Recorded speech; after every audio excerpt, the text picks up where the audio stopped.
75 શબ્દ ઝડપ start.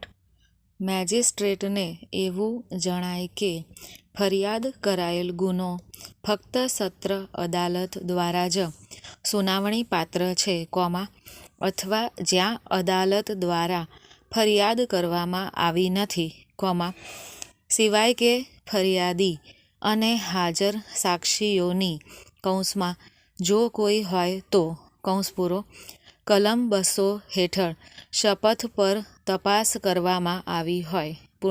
Paragraph.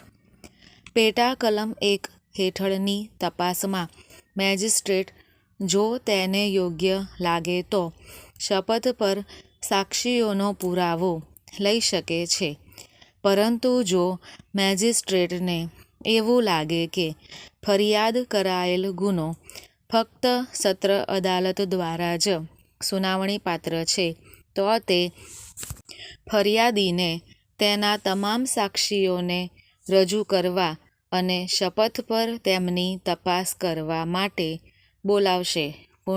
Paragraph.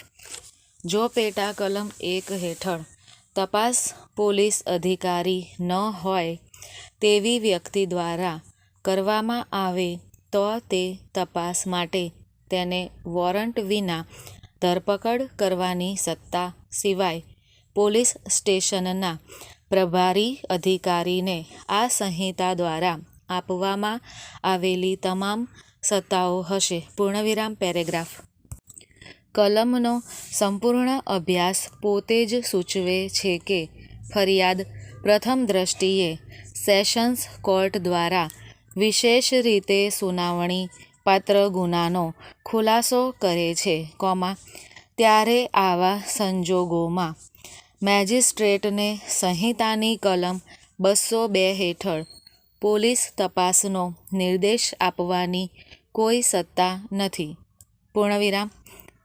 જે કેસમાં મેજિસ્ટ્રેટને એવું લાગે છે કે ગુનાની ફરિયાદ માત્ર સેશન્સ કોર્ટ દ્વારા જ સુનાવણી પાત્ર છે, ત્યાં તેણે ફરિયાદીને તેના તમામ સાક્ષીઓને રજૂ કરવા અને શપથ પર તેમની તપાસ કરવા માટે બોલાવવું પડશે.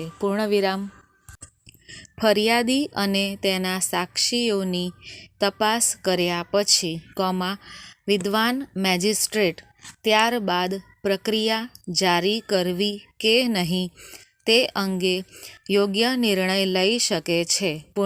પેરેગ્રાફ. વર્તમાન કેસમાં વિદ્વાન સેશન્સ જજ અગાઉ અવલોકન કર્યા મુજબ યોગ્ય નિષ્કર્ષ પર આવ્યા હતા કે વિદ્વાન મેટ્રોપોલિટન મેજિસ્ટ્રેટ દ્વારા અપનાવવામાં આવેલી પ્રક્રિયા કાયદા અનુસાર ન હતી અને વિદ્વાન મેટ્રોપોલિટન મેજિસ્ટ્રેટ દ્વારા પસાર કરવામાં આવેલા આદેશને યોગ્ય રીતે રદ કર્યો હતો. જો કે વિદ્વાન મેટ્રોપોલિટન મેજિસ્ટ્રેટ દ્વારા પસાર કરાયેલા આદેશને રદ કર્યા પછી વિદ્વાન સત્ર ન્યાયાધીશે તે તબક્કે રોકાવું જોઈતું હતું. શ્રેષ્ઠ રીતે વિદ્વાન સત્ર ન્યાયાધીશે કાયદા અનુસાર આગળ વધવા માટે યોગ્ય નિર્દેશો સાથે આ બાબત વિદ્વાન મેજિસ્ટ્રેટને મોકલવી જોઈતી હતી. પેરેગ્રાફ. કલમ 156 (3) આ રીતે વાંચે છે. સ્ટોપ.